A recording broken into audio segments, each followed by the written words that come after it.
Hapa hotuba yetu ya leo itakuwa na mchanganyiko wa mambo kama matatu. Jambo la kwanza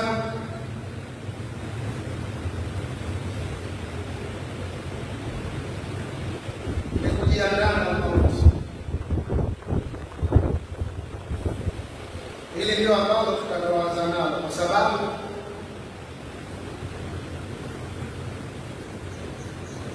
hakuna lililofichikana kwa msiba uliotokea kwa kuporomoka jengo na kwa baadhi ya watu. Kujiandaa na mauti ni jambo ambalo kila Muislamu anatakiwa aliweke mbele ya macho yake,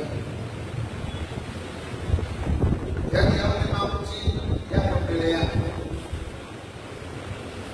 Lakini yule atakayejalia kwamba mauti yako mgongoni kwake na dunia ndio iko mbele yake,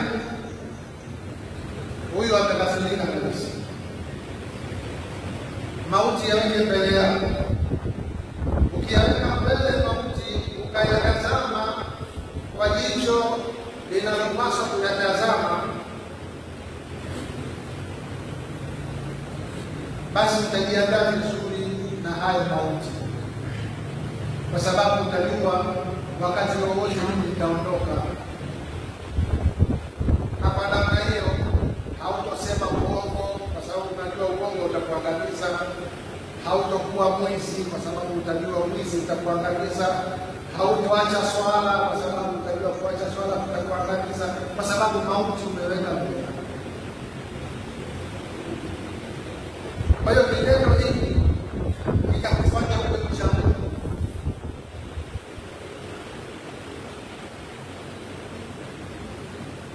kitakurudisha kwa Mola wako,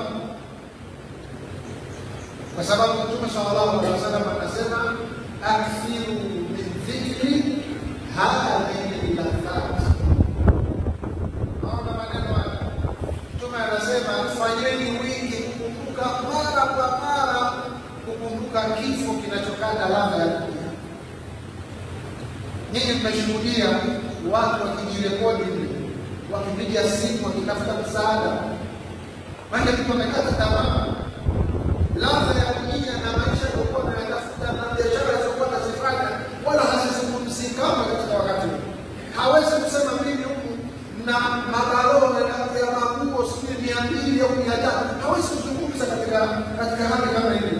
Biashara umesisahau wala huwezi kuzitaja, kwa sababu unachokiona ni kinachokata ladha ya maisha. Ladha ya maisha imekatika.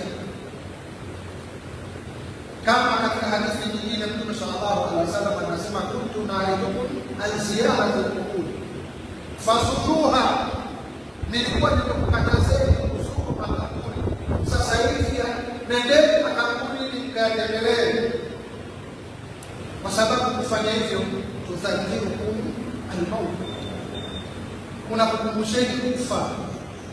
Kwamba ukienda ukizuru katika makaburi ukayaona makaburi ya watu unaowafahamu, unaowasikiza, unakukumbusha kwamba hali iliyowakuta na mimi kesho ninayo. Kwa hiyo kama ulikuwa shetani amekukalia kichwani, unaambia hapana, hii sio nafasi yako, nafasi ya mimi kurudi kwa Mola wangu. Fazuruha, sasa tembeleeni makaburi ili mpate kukumbuka akhera. Kwa hiyo kama Waislamu tunatakiwa kifo tukiweke mbele ya macho, kwa sababu kifo hakina mzee, kifo hakina kijana, kifo hakina aliyekuwa wala aliyekuwa na nguvu. Wale walioenda wote pale walikuwa na nguvu zao na siha zao na afya zao. Mwenyezi Mungu awape nafuu wale ambao waliopata majeraha na wasamehe wale waliotangulia katika Uislamu. Lakini tujue wazi kwamba leo tuko katika maisha ya dunia haya, siku zote tunasema kwamba hakuna kinachosubiri usipokuwa kifo. Wewe lala, amka, vaa, kula, yaani hakuna unachosubiri katika maisha haya zaidi ya kusubiri safari nyingine inayokusubiri. Na kadiri siku zinavyokwenda ndivyo ambavyo ule kukaribia hivyo unakuwa karibu. Yaani ulipotoka mbali kuliko unapokwenda. Ndio maneno mafupi.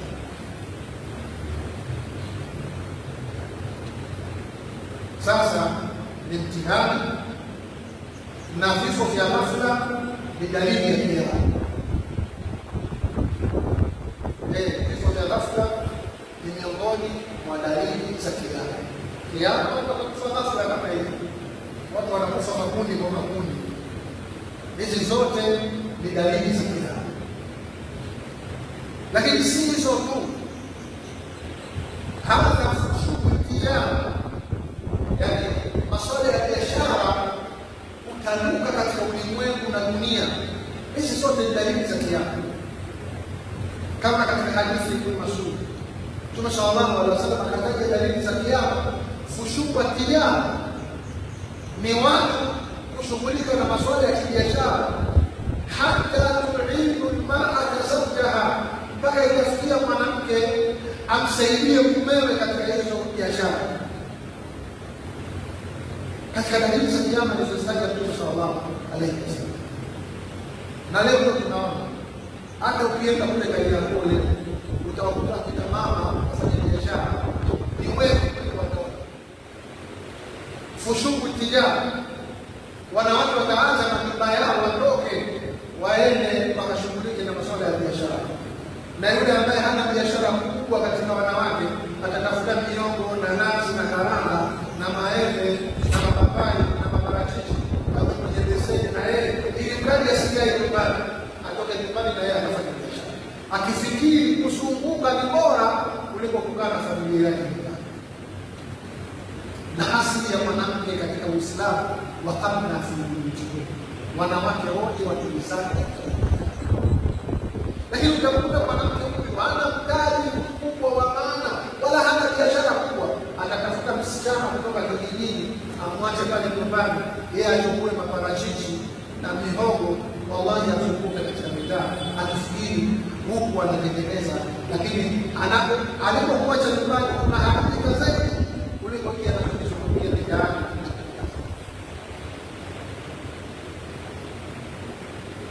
Kwa hiyo hizi zote ni dalili za kiyama.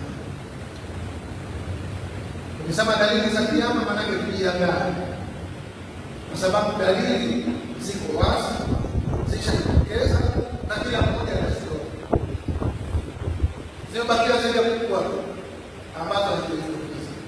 Sasa hili ni jambo ambalo tunatakiwa kuliangalia sana katika maisha yetu. Tumcha Mwenyezi Mungu, kwa sababu ndio njia salama itakayotufusha salama na tutaka kuelekea ubaki kuwa salama. Kila mmoja katika nyumba yake ahakikishe kwamba maamrisho na sheria za dini yake zitasimama pale nyumbani. Watoto wanakwenda madrasa pale nyumbani, mke na watu wale wanaotuzunguka wanahakikisha kwamba wanasoma na wao, si kusoma tu, na kuhakikisha kwamba ibada inasimamiwa kwa ukamilifu pale nyumbani, kwa sababu nyumba yako ni serikali yako. Sasa isikushinde hiyo serikali ukaangalia serikali kuu ya Mama Samia. Wewe unayo yako pale nyumbani, wewe ndio Mama Samia wa pale nyumbani. Lazima usimamie serikali yako, lazima usimamie watu wako katika mambo yanayomridhisha Allah tabaraka wa taala, na kuhakikisha kwamba unawaepusha na yale yote yanayomchukiza Allah tabaraka wa taala. Wewe kwanza unatakiwa uwe kioo cha familia pale nyumbani. Lakini kama wewe mwenyewe uswali kwako ni Ijumaa mpaka Ijumaa, usomi Qur'an isipokuwa umeitwa kwenye hikma, usitaki nyumbani kwako kutakuwa salama. La, hamwezi kwa salama. Kama nyumba yako taimu zote, kama umekosa nyimbo zao wanaocheza uchi, tutakusikia umeweka taarabu, tutakusikia umeweka nyumba yako iko watu wako hivi, wewe umefeli na hiyo serikali, umefeli kuisimamia hiyo serikali. Na Mtume sallallahu alaihi wasallam Aisha kwa maagizo, kullukum rai wa kullukum mas'ulun an ra'iyatihi, kila mmoja ni rai. Rai maana yake ni rais wa ile familia, na kila mmoja ataulizwa serikali yake na watu wake wanaoiba. Usifikiri utakuwa kuna maswali, utaulizwa tu namna gani umeisimamia familia yako. Lazima ulizwe. Wewe utaulizwa general masomo yote ya familia yako, na mkeo anaulizwa yanayomhusu pale nyumbani kwako. Kila mtu ana masuhulia, kila mtu ana jambo linalomhusu. Mume na mke katika kuhakikisha kwamba wanasimamisha serikali ya Kiislamu pale wanapoishi, hata kama ni nyumba ya kupanga, wapangaji wenzangu wajua kwamba huyu jamaa ni Muislamu, maanake mkeo hafai kuishi, hatoki kichwa wazi mbele za watu. Lakini wake zetu wamekuwa hawezi kutofautisha kati ya mke asiyekuwa Muislamu na mke asiyekuwa Muislamu, hawana tofauti. Mkeo anatoka kanga akafunga huko, asiyekuwa Muislamu anatoka kanga akafunga huko. Wapi na wapi? Tofauti yetu nini? Hatuwezi kuwa na majumba ya namna hii kama Waislamu. Huyu anapiga taarabu, huyu anapiga taarabu. Wewe kwako isikie Qur'an, kwako channel zisikie za Kiislamu, wakiingia watu wanakoingia kwa dini ya Uislamu. Ndugu zangu, tunayasema haya leo, tuko hai na tuna mtaji wa uhai, ndio mtaji wetu.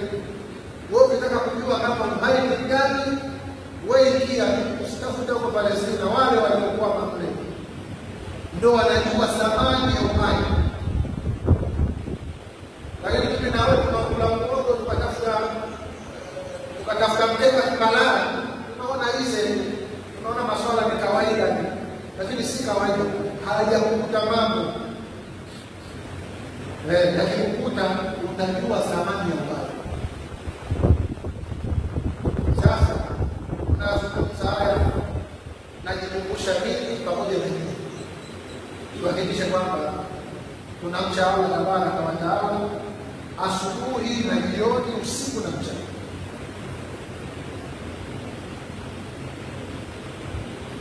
Hilo lilikuwa ni jambo